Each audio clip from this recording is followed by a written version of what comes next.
Hey, everybody, welcome to this Board Game Life episode number 110, titled The Best of 2025. This is a show about board games, tabletop games, card games, any kind of games that we want to talk about. And I am one of your fine hosts for today, and always. My name is Rob. And then with me, I got another fine host for today, and always, my good buddy Mark. Hey everybody, how you doing? How's it going out there in board game land? Yeah, can you believe it's already almost the end of 2025? 2026 is almost upon us. It's insanity. I know this year, actually, heck, all of them are going by really, really quick. But a lot of stuff does happen in a lot of stuff did happen in the 11 months prior to like right now. We had this Board Game Life Con #2. We had Gen Con 2025. A lot of gaming, a lot of other stuff as well, right? Yes. And man, Lots of crowdfunding. yeah, lots of purging. yes. Of some said crowdfunding games. Yes. I was actually thinking, I think it was this morning, because one thing that I'm going through right now is I'm reorganizing my board games throughout my house. So I'm having a lot of quality time with my games, in particular, all of the odd-sized boxes that don't stack or anything fit nicely into shelves with each other. And one thing I was thinking about was this year, I think I've spent less time in stores than ever. Hmm. Like my board game stores, I haven't been going to them as much as I have in the past. And most of my acquisitions that I've done have been through crowdfunding. Hmm. I don't know if that's good or bad. Probably bad. You spend more doing the crowdfunding, that's for I sure. know. Despite their claims. Yeah. Oh, man, especially with that shipping. Oh my gosh. Awakened Realms. $45 to ship. It's like if I shipped it.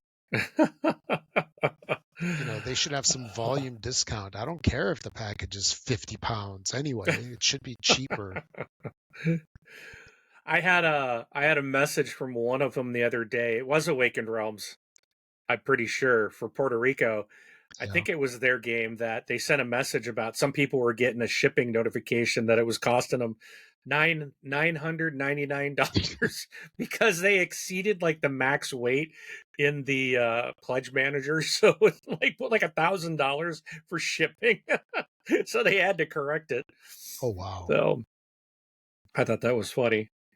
And that was all just from all of the add-ons and stuff that they did?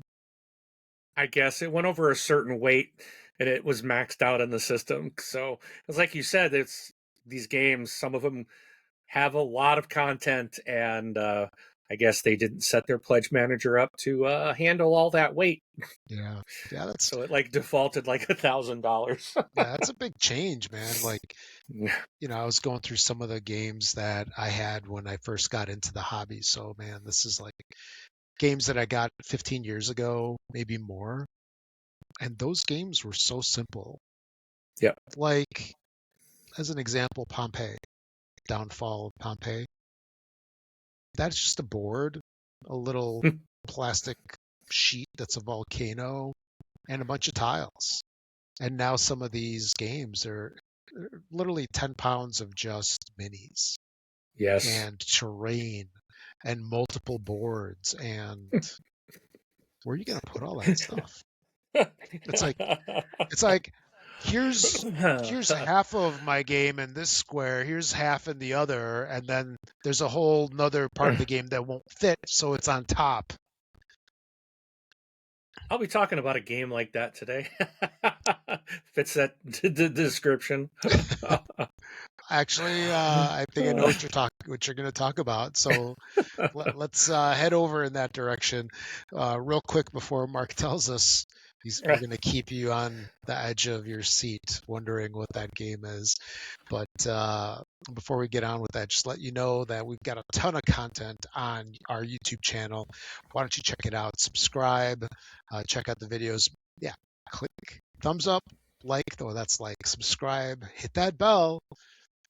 Isn't that how it goes? So you never miss anything. I used to Any like new it. content. Yeah, I used to like it when they would send you emails. They stopped that a couple of years ago. Like whenever a channel released a new video, it would email me.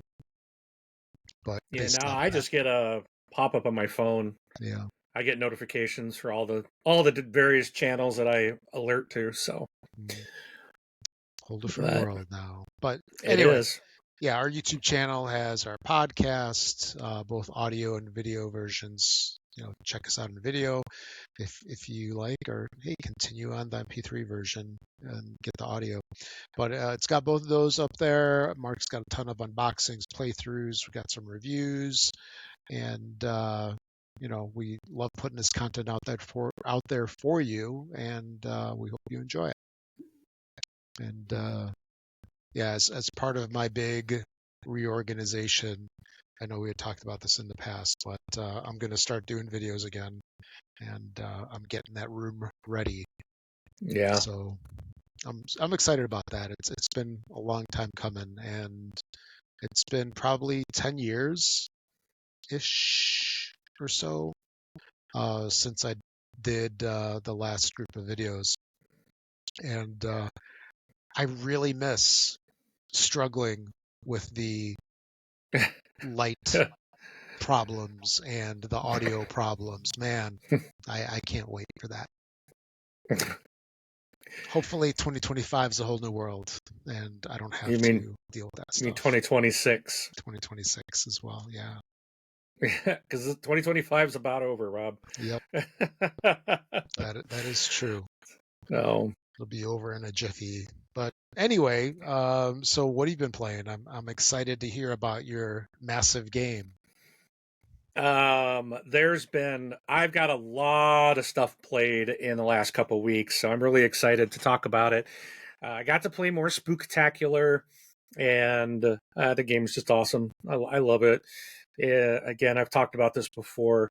To me, it's Root it's a very light, streamlined version of Root, with a campy horror theme. So it's from Level 99 Games. It's fantastic. Also got to play some more ISS Vanguard. This is a biggie from Awakened Realms. So again, as Robbie you mentioned earlier, this takes up a lot of space, and it does fit into one box. But if you have all the boxes, they take up. Well, they fit one calyx. So all three boxes do fit in one calyx. Yeah, So one I'm looking cube. at it. One cube for ISS Vanguard if you got it all. We did finish up our Pandemic Legacy Season 1 campaign. Awesome game. We're going to be starting. We probably won't get to start. We might be starting it next week, our Season 2. But I think it's going to depend. We'll see. We might have to start in the new year with the holidays and everything. So we might just say we'll bag it till the new year. But Season 1 was awesome. Let me ask All you right. real quick about that. Do you think, well, I know you're not through season 2 yet, but do you think that should they make a season 3? Should they continue? Well, they made a season 0 after season 2, which a lot of people, I guess, say it's the best. And it's Really? kind of a prequel prior to the first one, is about all I know. But what I've heard is all three are supposed to be fantastic. And they are all different. I do know in season 2, when we pull the board out, there's just this like small area that's exposed. That's it. Like we start there. So I don't understand. And it takes place after Legacy season 1. So I think we're going to get a story. My understanding is we'll get a story to kind of connect what we're seeing. And I'm really looking forward to the next story and what happens. And I really loved the first story. It was really, really good. Mm-hmm. So I honestly believe this was probably the best legacy game that I have played. Really? I really enjoyed this the most. And I like Clank Legacy, the first one, a lot. The second one was okay. I liked the Ticket to Ride Legacy game. But I think that this one was by far my most favorite. So I'm really looking forward to the next two. So, Huh. all right. The next one is the game that I was talking about laughing when you said, no, it's got parts everywhere. It at the moment, because I cut down what I crowdfunded. This was the one that I did it in the middle of the night, and like a You week were later, delirious. like, what did I spend $550 on? You know, and I looked, and it was Grim Coven, and like everything this thing came with. Well, I canceled that, but I ended up going back before it ended and like getting just kind of like more of what I really kind of wanted. And it's all in one box. It's one big giant box still from Awaken Realms, but this game, man, it takes up your table. There is stuff everywhere, and Bigger than it's Ark a Nova? yes, it is a beast Wow. to set up. It will take time. Well, pretty much like Vanguard and Yeah. what's the other one? Dragon Eclipse and Nemesis. All these Awakened Realm games, they all take some time to set up. Grim Coven is right there. You're going to need some time to just get your board scenarios, your character, everything set up and ready to go. But I'll tell you what, I've played it a couple times solo, doing like the tutorial mission, um, running two characters and starting out by they tell you kind of what to do, like, and they have you stack a few cards to set it so that they can kind of teach you a few things. And they go through like the hunter's turns and then the creature's turns, and then it's like, okay, now you can continue if you want. We're, we've taught you kind of the basics. You can go into a scenario or continue this. Well, I've just continued that twice now and have not beaten the tutorial. This game is hard. This is a boss battler. It is Everything is out to get you. This game is not going to take it easy on you. So I had a couple friends come over. We had three of us, so we had three characters playing the same scenario, up to the amount of minions because we had three hunters instead of two. So we still made it, increase that, but I kept same scenario. But I kind of explained the rules and to my friends, and we didn't go through like the required steps of the tutorial. I'm like, explained it, and we just played it. And we got real close to winning, but we still got defeated in the end. And it's just like, oh, this game is so hard, but it is so, so good. It is so good. And I've played other boss battlers, but nothing like this. And Grim Coven is absolutely fantastic. It is Oh, a wow. beautiful game to see on the table. Yeah. Both of my friends are like, we want to play this again. The bad thing is, it's like it was sitting out on my kitchen table for so long. I'm like, I've got to finally put it away. But I'm afraid it's one of those that there's so much. It's like, will I pull it out again? And these are the people I'm doing the pandemic legacy with. So it might sit there. And I was like, the bad thing is if it sits too long, I'm going to have to relearn this thing all over. And there's a lot going on in this game, but Grim Coven is absolutely fantastic. Super fun, super tense, tough. A lot of options for you as a player to manage dice, manage your abilities, do you upgrade to get more abilities, or do you scrap those to get more dice, which allow you to take more actions in your turn? There's so many variables and things that you are having to manage for your character, that it's a lot, but it is such a rewarding experience. Even though we lost, we absolutely had a blast. It was so much fun. So, Grim Coven from Awakened Realms. Then I played another little game. You might have heard of this one, Rob, called Castles of Burgundy. I don't know if you've ever heard of this one, but uh, It, it's another in the Gaming big Hall of big. Fame, that's where I've heard of Yeah, it it. is. Absolutely. And you know what kills me about this game is it's another. I got the special edition, so Right it's a here. big box. Yep, I got that box. It takes a bit to get everything out. Not as bad as some of these others, but it's one of those games that because of the size of it that I kind of don't play it very often, but every single time I do, I'm just like, oh, I want to play this more. I want to play it again. I want to, as soon as the game's over, it's like I want to play another There's game of something it. about it. Yeah. It is so good. I love Castles of Burgundy. So I was so happy to get it played again. And it was like one of these, like, you know what? I can't pull this out once a year. I got to pull this out 4 times a year. I need to make a habit of bringing this to my game night at least once a quarter and just play it because it's fantastic. Played some more Deception, Murder in Hong Kong. Also got to play First in Flight. Uh, this is it's a fun deck building rondel style kind of push your luck with when you've got to take your flights. You're a pioneer from early aviation, and it's a fun game. It really is a really fun game to play. So First in Flight. Then another huge Awaken Realms game, Dragon Eclipse. Another one that's a big giant box. This one is taking two. I'm taking up 1.5 Calyx cubes right I now. was thinking this is the one. Yeah.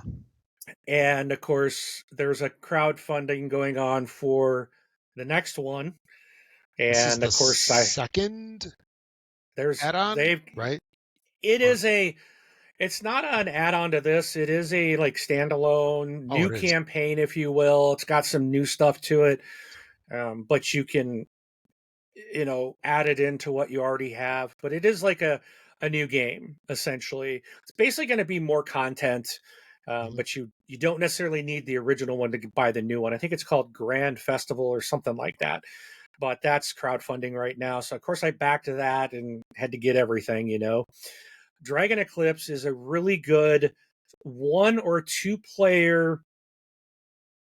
It's not a boss battler, but you are doing like it's if you've played Oathsworn, I kind of compare it to that a little bit because you'll kind of go in a town, explore some parts in town, but sometimes you're limited on time, and some certain activities you might do will trigger time. So you might be pushed out of town before you got to explore everything. You're following it. It's a story. It's a campaign. It's not a legacy game, but there it is a. You would have to reset all these cards back into a certain way basically if you want to replay the game and rerun through the campaign later. But it is one. It's not a legacy, but it is a campaign. But you are basically going out and doing this exploring part. Sometimes in town, then sometimes you're in an arena battle, and it's either you or you have another player that can. It's a cooperative 2-player campaign where you're battling these mislings, and there's the story tells you why you're an actual misling tamer, so you're not really killing them even if you win the fight, but you are trying to tame them to get them in on your side so that you can have them for later battles in the campaign. It's a lot of fun. There's a lot of cards, there's upgrades, kind of like a collectible card game, or like Magic, where you get these packs, booster packs, but it's not something you buy. It's like everything's in the game, and there's like it comes with like 10 of these booster packs, and there's everyone they're all the same cards. Every game has everything you're ever going to need. There's nothing extra to buy, but it gives you that feel of like at certain points when you accomplish something, you'll get to open a booster pack, and there's other cards that you will get to add in that make available that you put into your deck. So you're building a deck trying to make your character stronger, and it's got a really unique way of playing cards and how you're moving, or movement and battling, and it's a really great game. It's a lot of fun. I'm not surprised that they've got a second one coming.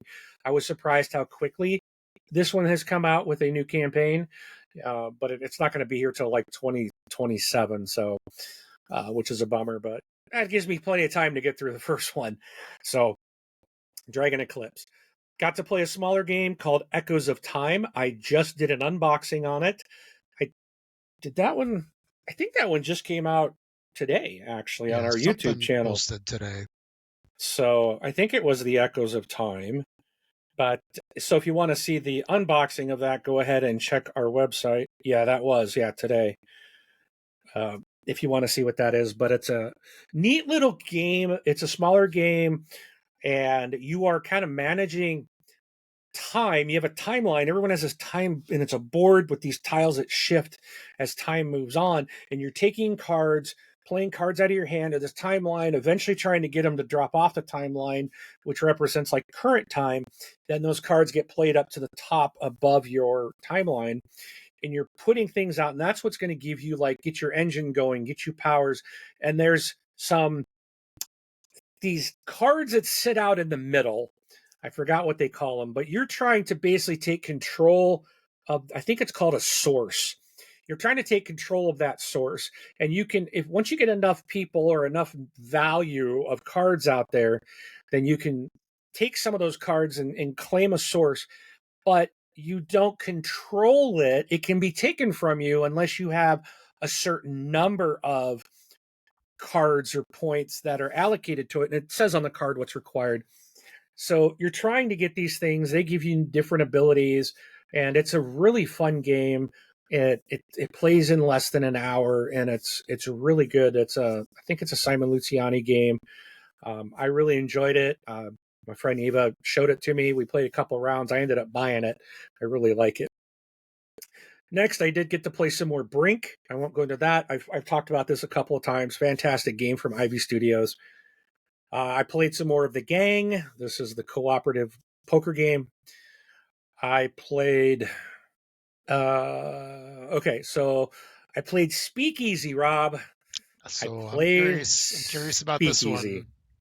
So this is a Vital Lacerda game, and I have only played one other game of his, and that was Kanban EV. Yeah. So also a big one. Yes, and I played it 2 or 3 times, I think, and I'm not a fan of it. Didn't you also play Vinos? No. Oh, you played Viticulture then, right? I played Viticulture. Okay. So Speakeasy this was one I was considering backing during the campaign, but I know that this is a heavy, heavy game, and it's kind of out of my wheelhouse, so I didn't. But it's something that the theme of the game has stuck with me. And it's like, I think I might be able to get into it because of this 1920s, 1930s prohibition in the U.S. with the mobs in New York.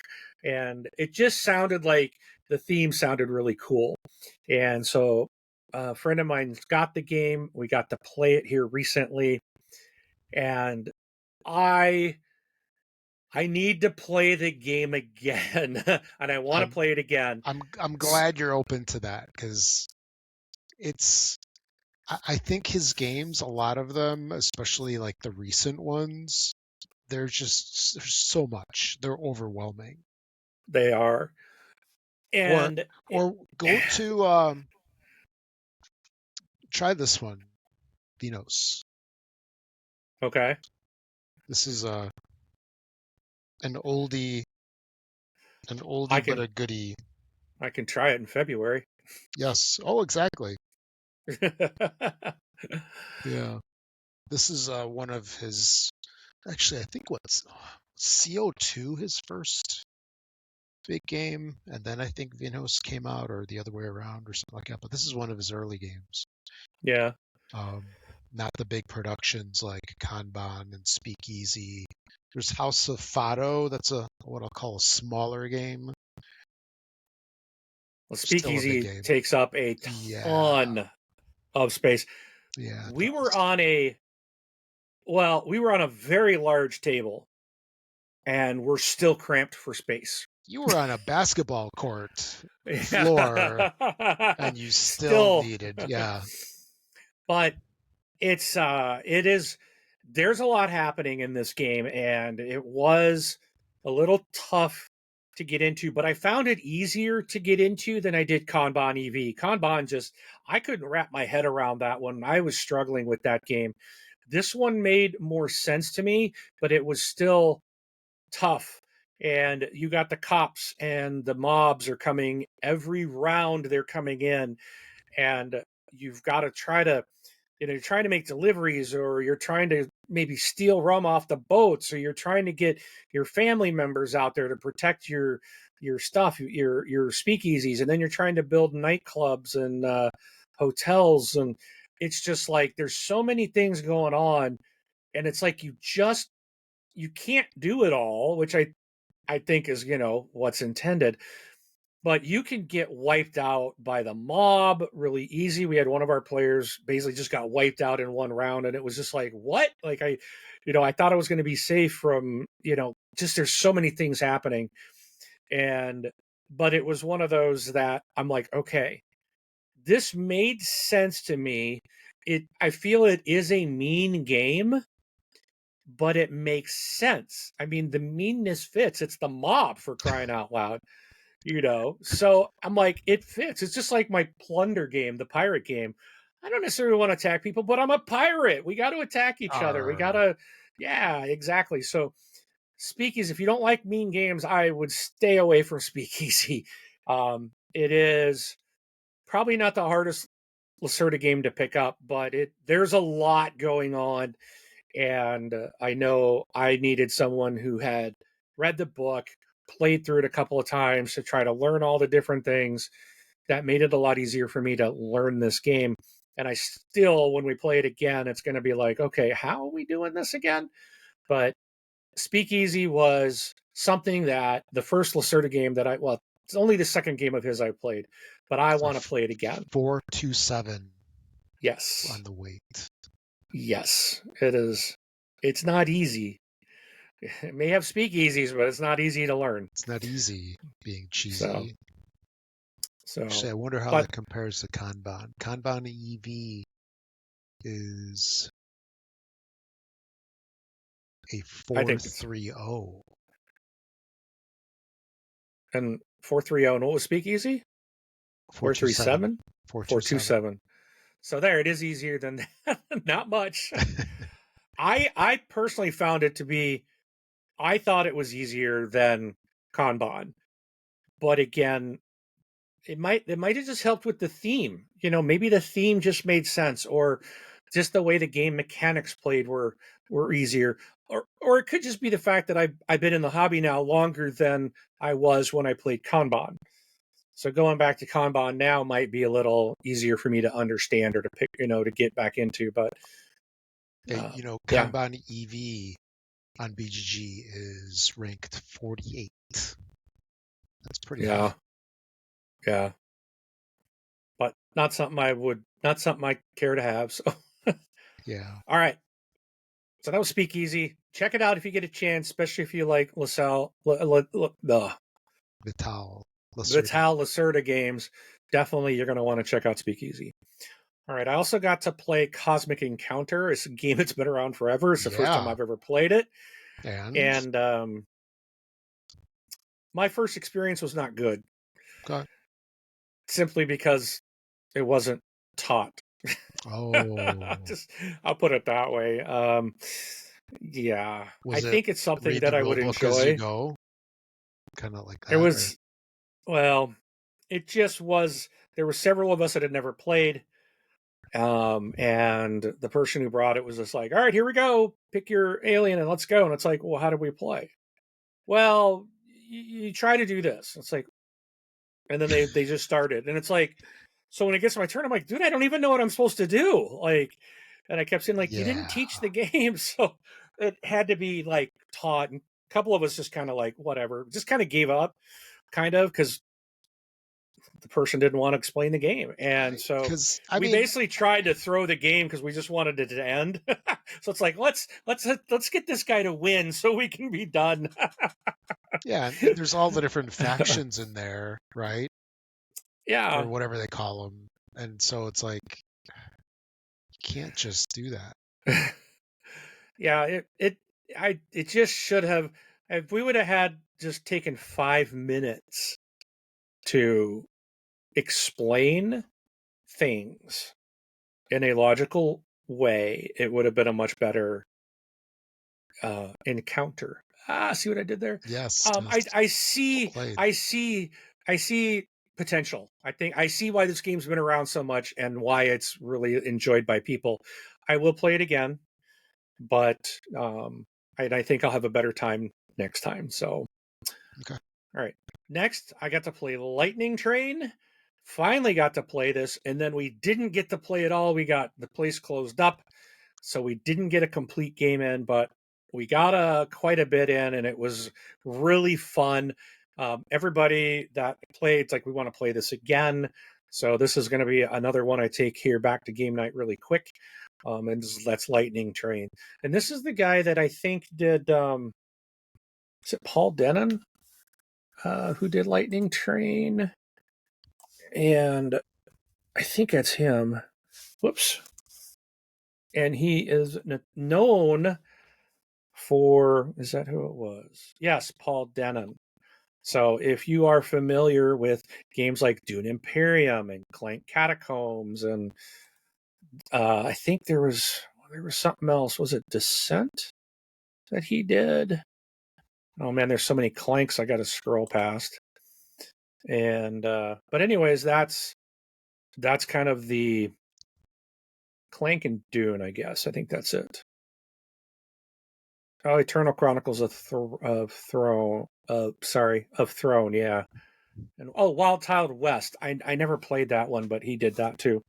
So, which I know was a popular game. I think Gen Con 2024, I believe, was a big hot one. It was hard to get. So, but yeah, that's Lightning Train. Really fun game. Trying to get this wrapped up here quicker. Sorry.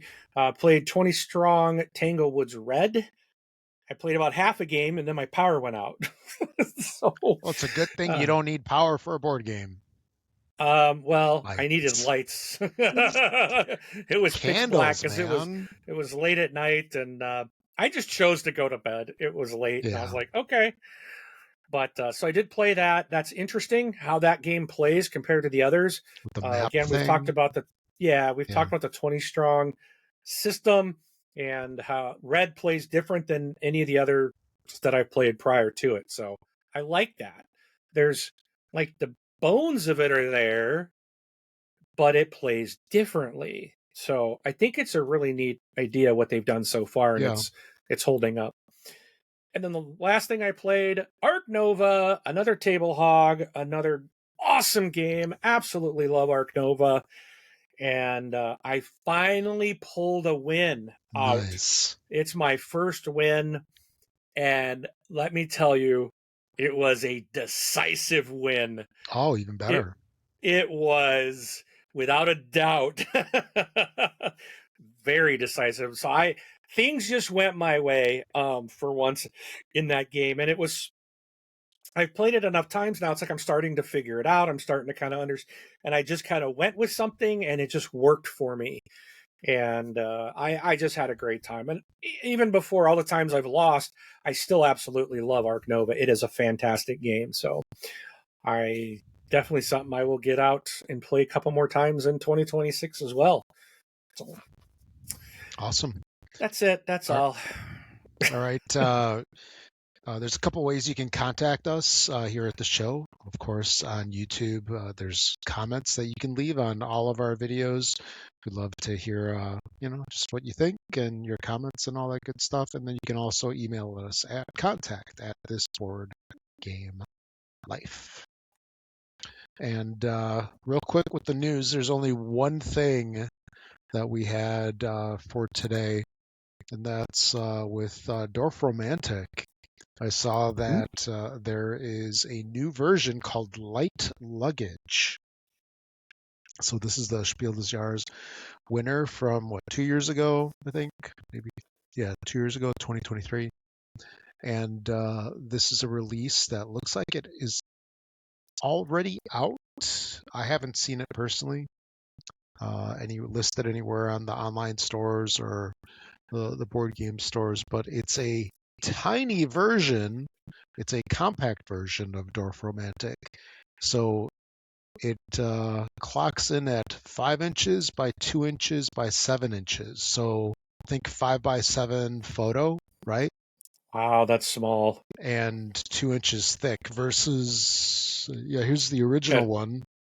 Ugh. So that's Ticket to Ride size box. And it's a 1.06 pound version in a magnetic box. I think that means the side probably, Probably. shut probably. And it's made to be as an introduction or on the go version, and includes a new standalone campaign. So 1 to 4 players, 14 and up, plays in 20 to 40 minutes at a mere $25, which is kind of a deal nowadays Yeah. compared to what most games cost, which is kind of silly to think. But hey, that's how things are. And so that's it. That's it All right. for the news. I'm getting a little. I need my water. Getting a little. Getting a little verklempt. Do we got to talk amongst ourselves? Yes. There, we both wet our whistle. Yeah, I was about to start having a coughing fit for some reason. But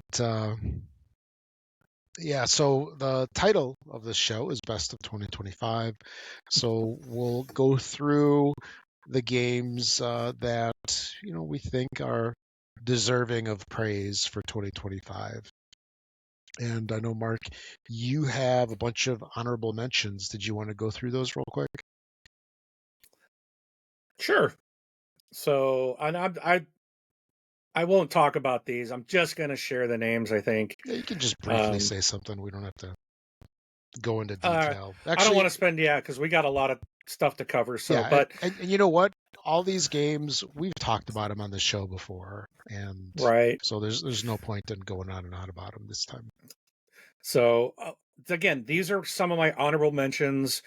They didn't make my top 10, but if we did a top 10 hard games, top 10 medium, top 10 card, top 10 part, things like that, if we did those, these would all make these lists.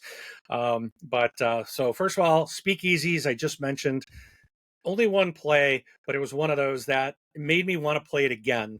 So, it's not I can't put it in the top 10, but it gets a mention because it was a heavy game that I'm like, hey, I want to try again. So it had the SETI effect almost. Didn't you kind of go through the same thing with SETI? Well, the first time I played SETI, I was like, this is too heavy. I don't want to play this. And then a year later, I was like, I really dug the theme. And I need to dig into harder games and heavier weight games. And now SETI is like my favorites. But other one I mentioned just a minute ago, Echoes of Time. I like this. It's on here because it's doing something new for me that I've not seen in another game. This type of game mechanics might exist, but it was something that I felt was new, a new style of gameplay. Offered something in a nice package that was quality without buying up the deluxe. It's a quality package, double layer player boards, in the retail game, and really nice components overall. And it was a fun playing game and easy to pick up and a good to play. I think is it 5 players? I think it's sitting right. No, maybe I did shelve it. But anyways, it's at least 4. Maybe I think it might be 5-player game. Also, Silos. This is a Reiner Knizia reprint game that came out with Orbit and Echo. There was 3 of them. I picked up the Silos game and I really enjoyed this. It takes place like in the 1950s. You are like an area control, but there's they're abducting cows and the UFO comes through and abducting people and abducting cows, and it's just a really fun little game that I really enjoyed. Also, the Peak Team. This is from Scott Holmes in Madigo. This was a cooperative card game where you're rangers out on these mountains and then like in this park area, and you're trying to get certain objectives met, but you are relying on cards that your players give you. Like you get cards and then you split them and then you hand them to other people to the left and right of you. So, and then like the bonuses that you have are for other people to use. You can't use your own. So you are having to work together and talk amongst yourselves, trying to, figure out how we're going to get all these goals and things done that we need to, relying on each other. Grand Central Skyport, I really enjoyed this game. It's probably an honorable mention because I only got to play it once, and I really think if I got to play this again, it might have been in the top 10. I really dug this game. It's from 25th Century Games, and it's just I like rondel style games. This is a rondel game that you can move, up to certain points. You can go 1, 2, 3, 4, depending on cards you play, things like that. But there's all these different things going on, and you're trying to move cards in your Skyport and get things teamed up and matched up a certain way. And it's a lot of fun. It's a pretty simple game to pick up. Unstoppable, I think this is Scott Almes again. It's a solo player game, and I better double check that. I'm pretty sure that's him. But this is a solo player game, and it's the one that introduces multiple player. Sorry, this is John D. Clare. Glad I looked it up. Mystic John Veil D. Clare. Yeah. So again, Unstoppable. You have upgradable cards, and you're fighting these enemies. It can get upgrades as you're upgrading stuff, and it is such a cool game. The mechanics of getting upgrades and all these different things, I really love Unstoppable. It's a fantastic game. And then my last honorable mention is Moon Colony Bloodbath. This one I really liked it when I first played it, but the reason it didn't make the top 10 was after playing it a couple times, I just felt every time you play it, you're going through the same event deck, and it's kind of like the same thing over and over. Granted, how you play and the moves you're going to take and the buildings you're going to construct are always different, but I kind of felt like you're always doing the same events. You always know the first card's going to come up is this, the second one's going to be this, because they never change. So that's what kind of kicked it out of the top 10 for me, was that it felt like you feel when you play it again, you're playing the same game. So I had to kind of dock it, but it's a very fun game, and you basically are trying to, stay alive while everyone else, everyone on the moon is going to die. You're just trying to, hopefully one of the other players loses all their players first and you have the most people left alive. So it's kind of funny that way, campy, and it is fun to play. So those are my honorable mentions. I would not be surprised if there's expansions for that, because Donald X Vaccarino is like 12 expansions into Dominion, and there's been a couple for oh man, what's that other one? I don't remember. I think that would help. Yeah. Because again, it's a fantastic game, but you're basically playing the story of, I think it's 12 cards, and you have to get through all of them and survive, or if someone dies off before then the game ends. But it's the same events, they're in a certain order, 1 through 12, I think it is. And you play them in that order. So it's like, if you play it enough times, exactly what the next event is going to happen, pretty much. So that's the thing that I was just like, yeah, So, but still fun game. Okay. All right. Let's move into our top best of 2025. And I'm going to caveat this because I know Rob's not, but our listeners are smart, Rob, and they're going to call you on this. So Rob's saying these are the best games he played in 2025. My list is games that came out in 2025 that I did actually play. So, but it's getting me in a technicality. That's... You can't say best of 25 when a game was came out 24. I'm just saying the comments are going to roll in. No, so we got to caveat this. There's some games that came out and they're not generally available True. until months later. So True. these are all ones that I wasn't even able to get until 2025. True. So get off my back about it. There you go. All right, I'm off your back. Yeah. So I've got more than you. Do you want me to start Yeah, and go why through don't you my... go through a couple and then we'll even it out. So go Okay. through your first four. Okay, so starting at number 10, you might be surprised by this because this is a huge favorite franchise of mine. And this is probably my favorite in the franchise, and I'm going to probably regret putting it at number 10. But the reason this is at 10 is because it is the third in the franchise. And even though I think it's probably the best one, it is not necessarily something new, where everything above this is something new. So that's Nemesis Retaliation. It hurts me to put it at 10. It really does. But again, I was like, all these other games, there's something new, a new type of gameplay, something new. For Nemesis Retaliation, even though it changed the way the game plays, it's still very similar because I played the first two. This does not knock this game. It's just simply there because of the familiarity that I had. Had I not played any Nemesis games, this probably would be number one. If I didn't have any Nemesis knowledge prior to this, it is that good. But it's just simply, for me, it's improved. It's the best of the three. Is this the one that's like Aliens, plural? Yes. Okay.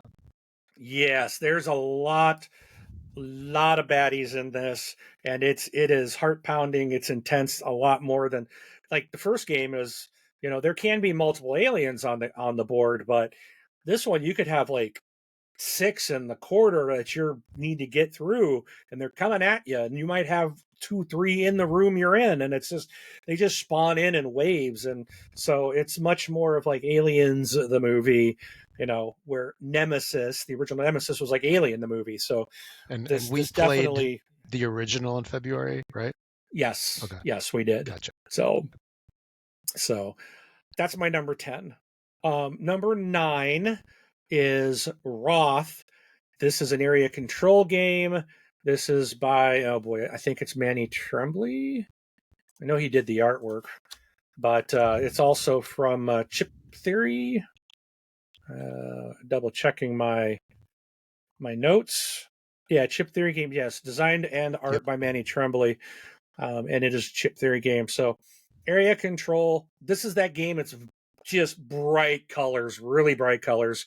Everything is just like neon, but it's a really fun little area control game where you're putting your armies out and you've got some cards, and everybody's got, it's asymmetrical, so everyone's got different abilities, and you're playing your people out and trying to control certain areas and things like that. And I really like it. This is Roth. Next up is at number 8 is Zenith. And this game I've only got to play this once, but absolutely fell in love with it. It says it's a 2 to 4 player game, but it's really just a 2-player game. It is one side versus the other. So they say it's a 4, that you can basically have 2 people controlling a side, but I don't think I just don't think that would work very well. But you are basically got these kind of planets in the middle of the board, and you're trying to pull them over to your side to get them off the board to collect them. And then, like, when you have certain numbers and types of planets, that will trigger endgame. There is extra ways, like you're going to have these cards played out that are going to give you abilities or different actions. There's also like another board off the side that you can get these bonus actions and stuff. So there's another like board you can kind of move up. And then there's like, I can't remember what it was called, but there's like you can get this token which gives you more cards that you can have in your hand, but that can be taken away by the other player. They can play things to take that from you, and it's just a really neat back and forth game that plays relatively like in about 30 minutes. And this is designed by Gregory Gerard and Matteo Rosell, and this is from Playpunk. And it's one that I don't like hear enough about this game. I feel like this one kind of never really rose to I don't see it in the news. I don't see people talking about it. And I'm like, this is such a great game. This is fantastic, and I wish it would get more love than what it has seen. But Zenith is my number 8 for the year. All right, number 7 for me is going to be another game from Ivy Studios, and this is Tend. This is a huge roll and flip and scratch and you know and write. It's all those things. You're if you I kind of compare it to Hadrian's Wall, but instead of the 2 sheets of paper, and you're using the resources and things and marking things off, you're going to have 2 sheets of paper. Then you're going to have you're going to have some fishing cards. You're going to have a scratch off card to let you mine and chop in the forest. There's rolling of dice that can be equal either food or animals that you will tend in your garden space. You're trying to get goods to ship them off to the Zenith Corp. It's just there's things to share with your neighbors, and there's a like a display of cards out in the front, and there's like 5 cards, and those are the actions that everybody at the table is going to be taking, and you're playing this simultaneous, which is one of the best things about it. I really like that. Just like with a Hadrian's Wall, we're all playing at the same time, but this one does have player interaction because you can be sending stuff to someone else and gaining points, and then there's because of that neighbor action, if your neighbor's sending stuff to you and you're not sending to them, they're going to get points. So you want to try to give them more stuff than they're giving you. So it entices you to share to your neighbor. But Tend is a really fun game. There's a lot to it. There's a lot going on. It can be a little difficult to probably learn and take, but once you kind of go through maybe 2 rounds of this, I think it's pretty straightforward and people start to figure it out. But it's a really good game, and it plays up to 6 people for just the base game. If you have the deluxe copy, or you can play up to like 12, and but the game does list at 1 to 6, so plays about an hour and a half, and it's a really fun, good looking game. So, all right, that was my number 7. So I will throw it over to Rob for his number 6. So my number 6 is Castle Combo. So this is a game, I think it's done by the same guys that did Zenith. Pretty Oh, sure that really? that's the case, yeah. And this is a little, I'll call it a lightweight-ish card game where you play cards down in a little tableau, 3x3 tableau in front of you, and then the cards interact with each other depending on where they are in the grid, right? Vertically or horizontally and such. And it sort of reminds me of a little bit of a different take on the cards that you had, and there's this game called Targi where it was sort of similar, but although you were working more from the outside of a grid instead of inside. But anyway, I really like these style of card games. This is a really light game. Enjoyed this one a whole lot. That's my number 6, Castle Combo. All right. My number 6, you heard me talk about this game before. You've heard me rave about this game before. This is The Last Command from Ty McDonald and Sentient Games LLC. This is a dual deck building game for 2 players. It plays 1 to 2, but I want to play it with 2 players. So think of, like I said, Star Realms, but on crack. Like there's you're got two decks of cards that you're building. There's like a crew deck, and then there's like another one. It's like a command deck or like an engineering type of deck where it's spots on your ship, and you're playing cards to these things to, and then you're adding crew into certain areas, and you're attacking the other ship, and it's just a really fantastic, fun game to play. So if you like two-player Star Realms, check out The Last Command. It is fantastic, and I really believe you'll like it even better because it gives you more things to do in your play. All right. My number 5 is Flip 7. So I don't know.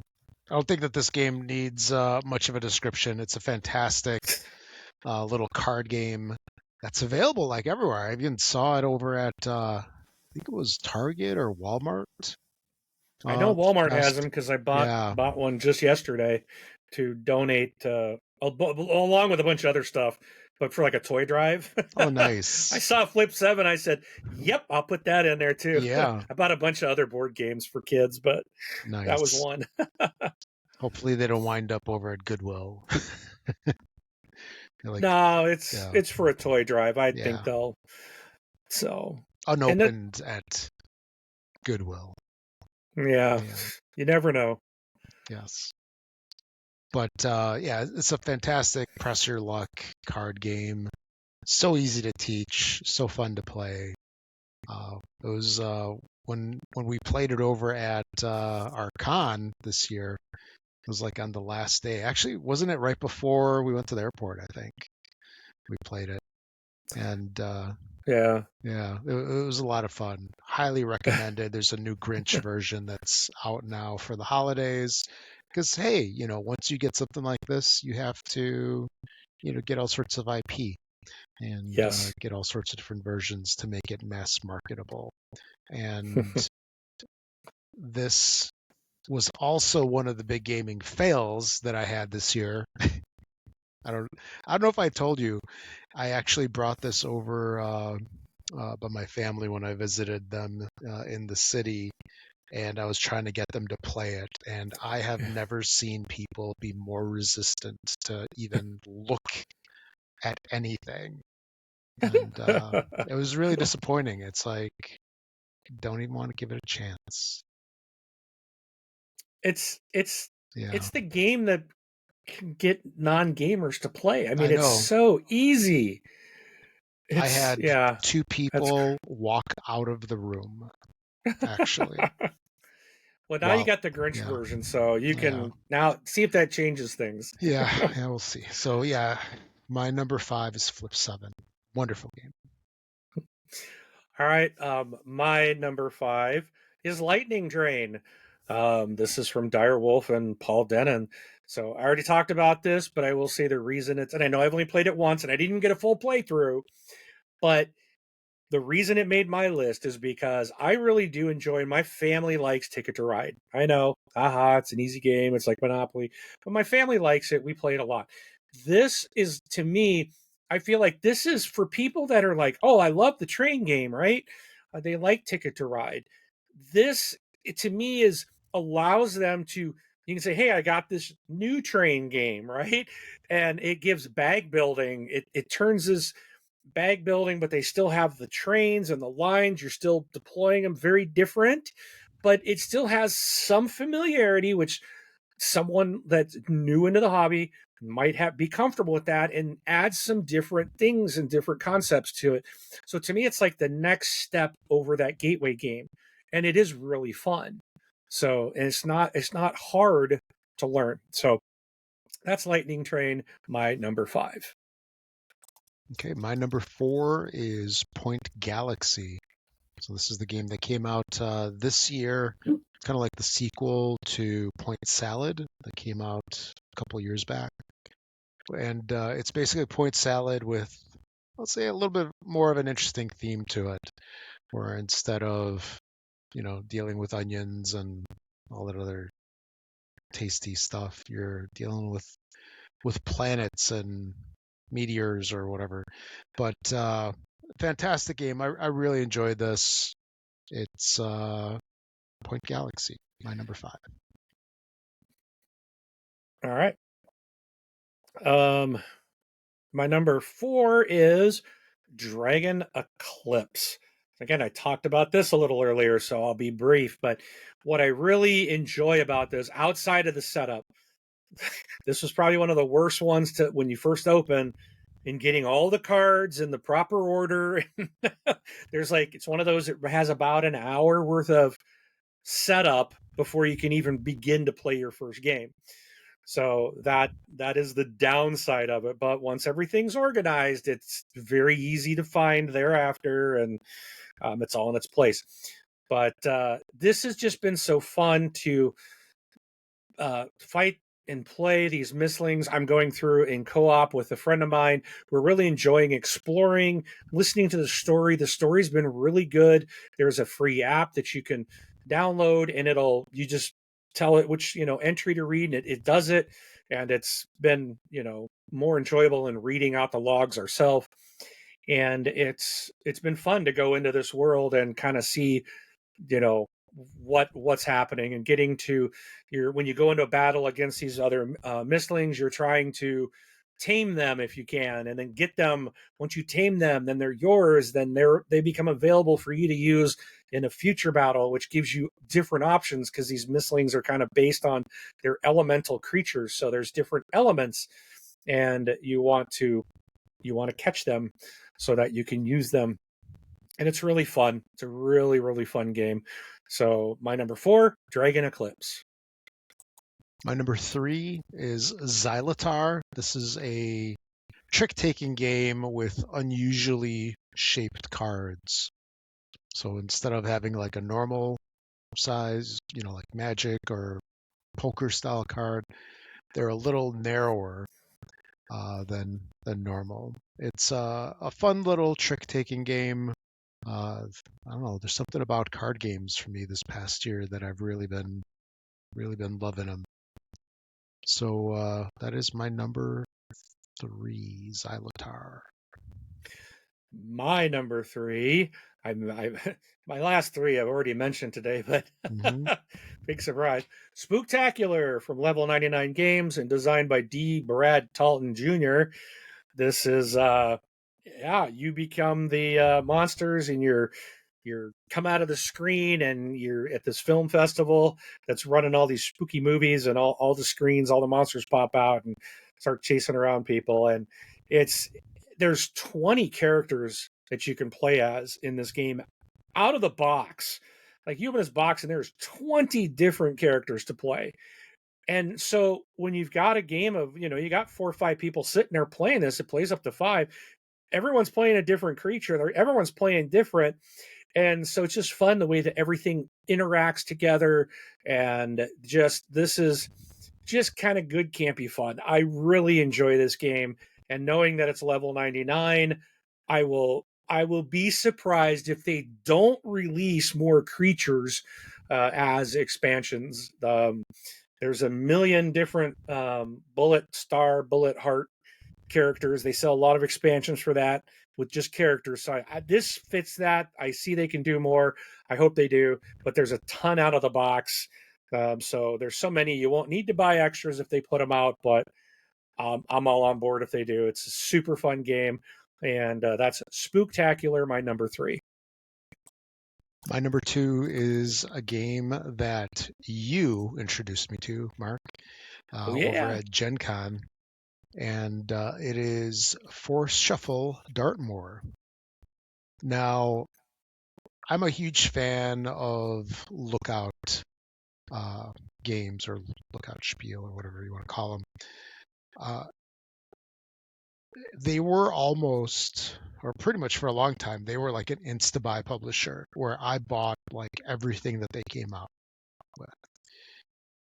And they made some fantastic Euro games. And when they came out with Force Shuffle, I was like, what is this? I had like no interest in it. And I totally passed on it. It's like the first game. I've got like everything Lookout except Force Shuffle. And then, you picked up Force Shuffle Dartmoor over at Gen Con, and we played it. and I'm like, man, I missed out. This game is really good, and I picked it up shortly thereafter. I still don't have the original. I don't. I'm going to hold off because I want to keep my game collection a little smaller. I don't necessarily need the whole series, but You don't. yeah, because I think you had even mentioned that Dartmoor is just basically like a new biome, right? Yeah. Pretty much the same game, just new terrain, new vegetation, new animal species that align with that biome.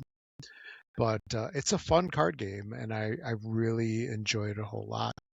So it actually made my number 2 that I've played Wow. last year or this year, and I like it a whole lot. Forest Shuffle, Nah. Dartmoor. That's awesome. It's a game I taught you, Yes. and it's your number 2. That's awesome. Hmm. So actually, I think I can gain credit for your number 1 as well, but we'll talk about that Yes. later. Yes. So my number 2 is I've talked a lot, and I've glowed about this the last few weeks. That's Brink from IV Studios, Hmm. designed by Max Anderson, Zach Dixon, and Austin Harrison. The tagline is explore space, trade with rivals, bring prestige to your faction. This this game, you've got trading, voting, worker placement, different worker types. There's space exploration. It's a gorgeous looking game, and there's so many things going on. And it's this game. Every time I played it, it's, I think, so well done that, like, everyone by the end of the game, everyone is in the running to win. It just seems that everyone's kind of stays pretty tightly grouped together. Some people make a little bit of distance, but I feel like you're never out until the game is actually over. And it's just all the different options and the ways to play, whether you're upgrading a ship to get more power in a region or to get more resources, and then what you do with those resources. Sometimes you're forced to trade. You have the ability to trade stuff. If you're looking for different resources, you can try to trade with the others at the table. Um, there's just so many different options, and you got to be careful with what you spend, because your resources are what you're going to use for the voting at the end of each round. And if you have a lot of power in an area, then you're going to need those resources to also put a bunch of votes for that area to, win and get victory points. So you are managing so many different things, and it's just a fantastic game. I absolutely love Brink, and that's why it's my number 2. All right. And my number 1 was a surprising one for me because I did not expect this to ever be number 1 in my list, and that is Panda Spin, which is another fantastic little card game with amazing art. Love the art on it. Yes. It's so well produced, and it's by one of my favorite designers, which Mark is also a huge fan of. Oh, you know it. I say that extremely sarcastically because it's designed by Carl Chudik, which I torture Mark with all the time because I've got so many of his games. And you know what? So as I mentioned, I'm going through and I'm redoing all of this and all of my games. I've got piles everywhere. I found 2 games that are board games that I totally forgot about that he made. One is Aegean Sea and Blood of the Northmen that I have yet to play. And there's wow. actually board games that I can torture you with instead of just card games. You're like, you can't wait. I Oh, don't feel you're so getting well. sick. You're getting Oh, sick. You can't I make feel you like I'm can't make coming the down trip with in something. February. Okay, you got 2 months to get healthy, my friend. 2 It's called months. long COVID. It's long COVID. I don't feel well. Yes. Start taking some vitamin C. Take some airborne or You're gonna, whatever. I'll tell you what, I'll agree to it under one condition. I'm teasing. I'm just teasing. You take me to Portillo's.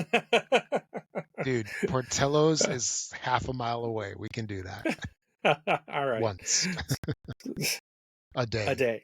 I do it once or more. Anyway, yeah, Panda Spin, fantastic little game. It defies some of the rules of typical games, which I think is what's been throwing you, right, of those like what do they call them, trick taking games? Is that what it falls under? Card shedding, right? Yeah, that's right. So what was that one game that you thought it was similar to?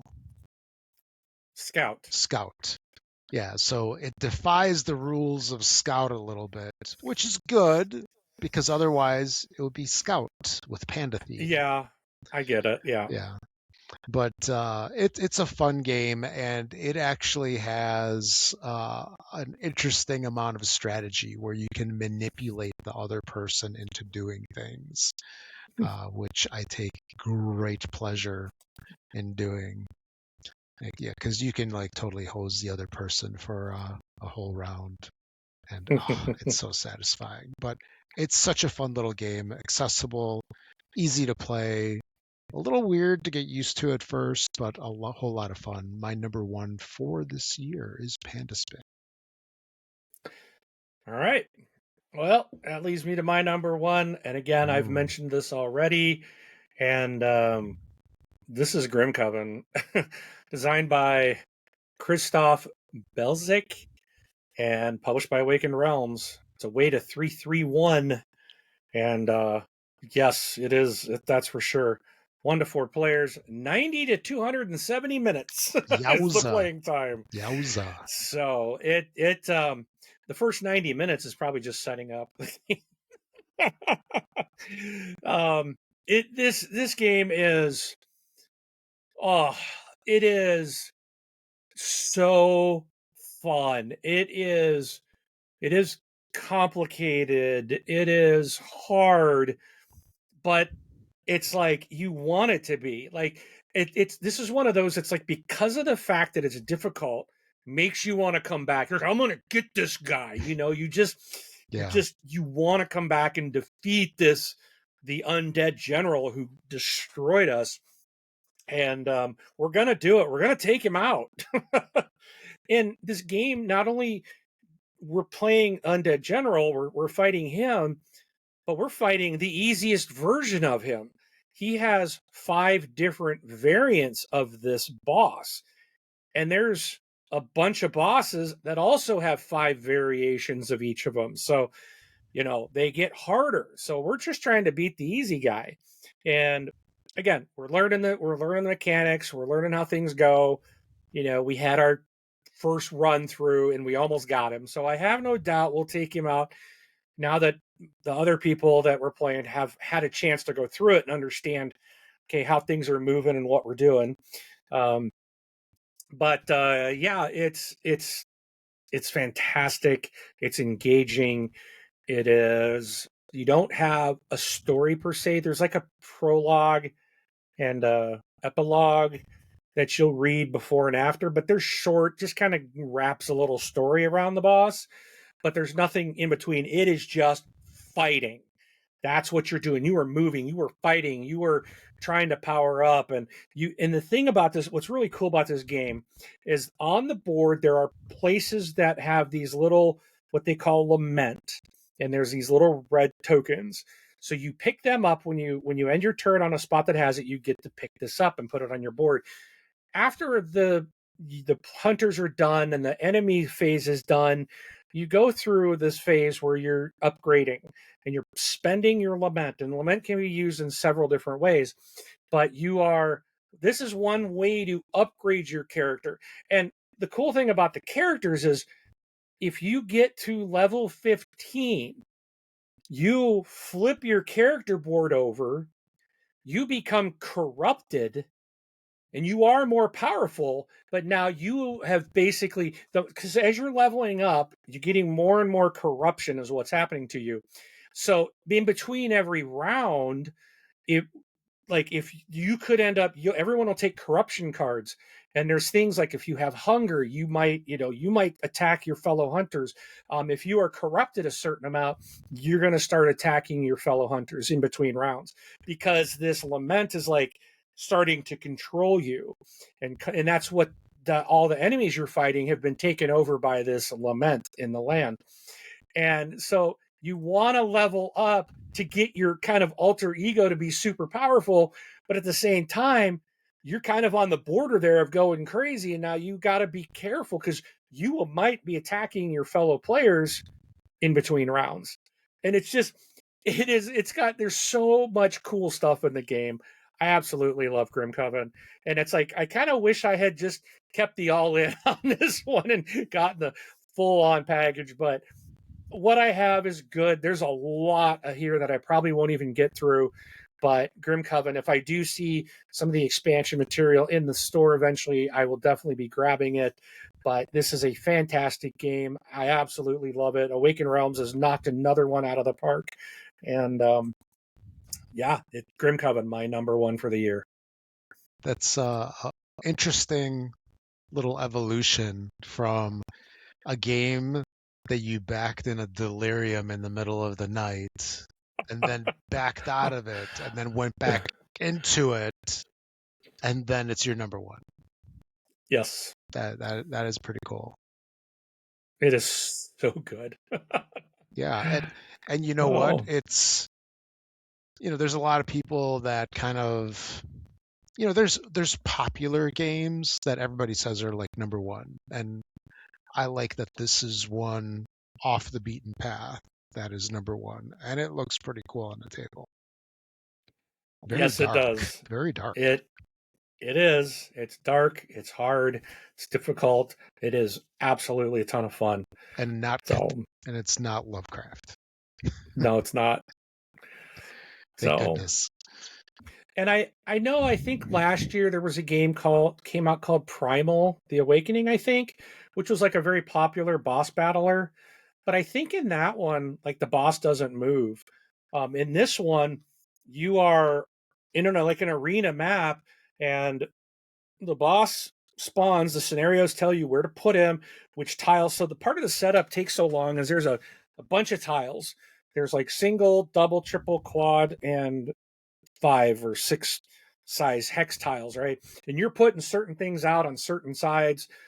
Some might be a cursed river or a forest terrain or whatever. There's fog. There's things that break line of sight, things that are impassable.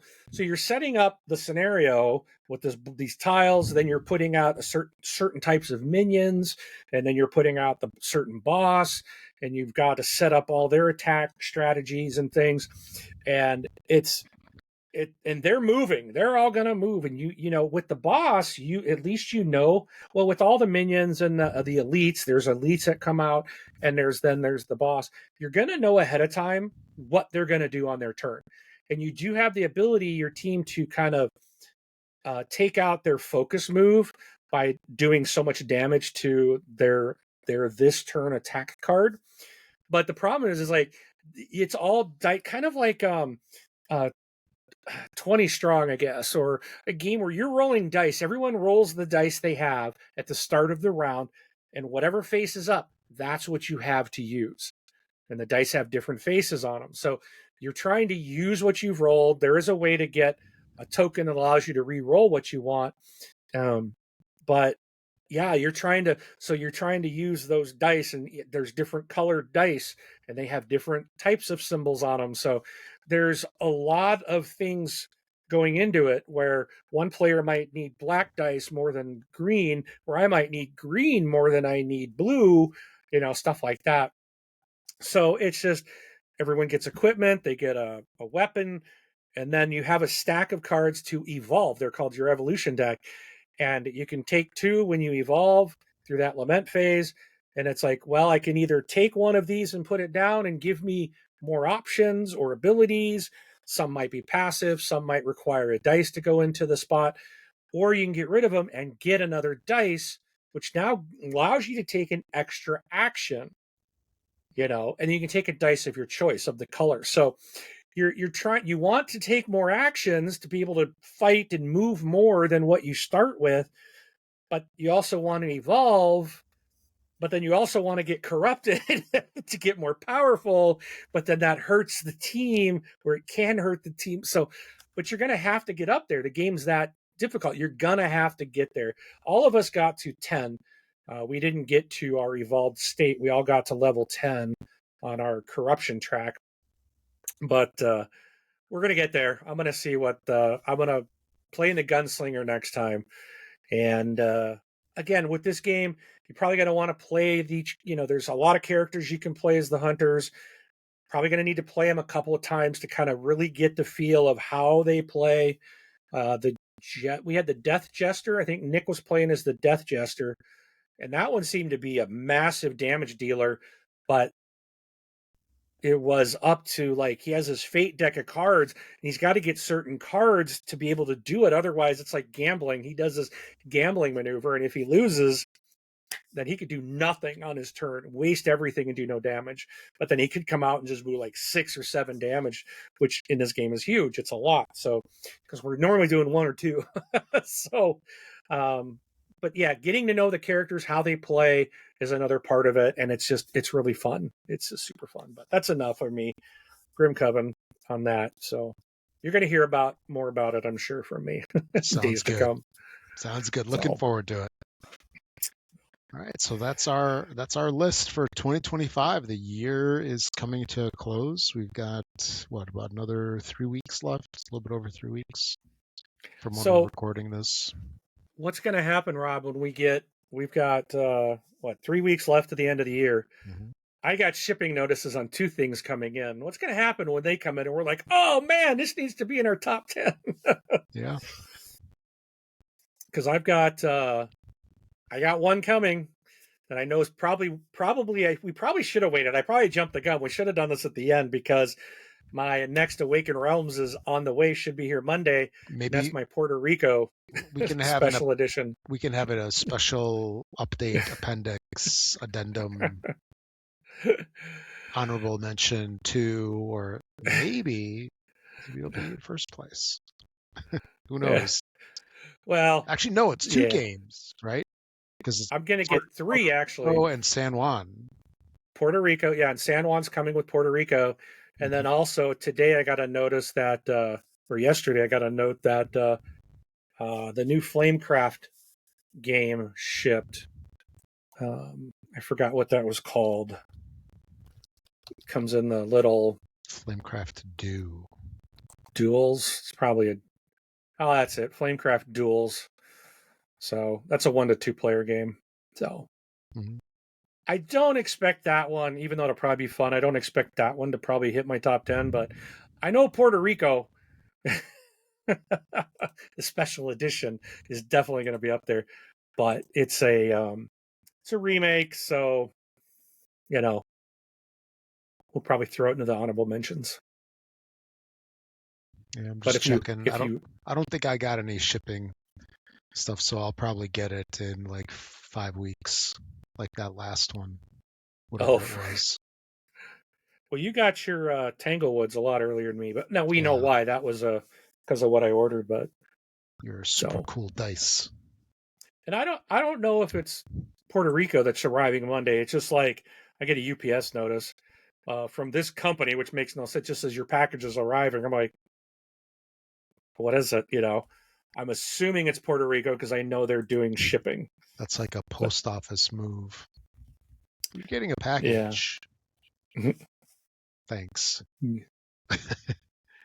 Thanks. No thanks. So anyway, so I believe that's it for episode 110.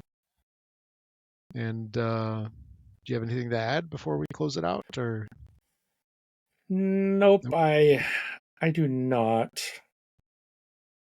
Oh, hey, but the package is due here Monday is in Hodgkins, Illinois right now. Oh, I'll go get it. Yeah, just say, hey, wait, let Rob have it. Although It's coming from Rhode Island is where it came from, but yeah, Hodgkins is like the big UPS hub over here yeah, in the Chicago I remember area. where it's at. Yeah. I used to live close to there. Yeah. So You can see them off the highway. That massive ups area. Anyway, so that's it for episode 110. Hope you enjoyed listening to it as much as we enjoyed doing it for you. And we'll catch you all in the next episode 111, which will be out about 2 weeks. All right. We'll see y'all. Thanks for watching.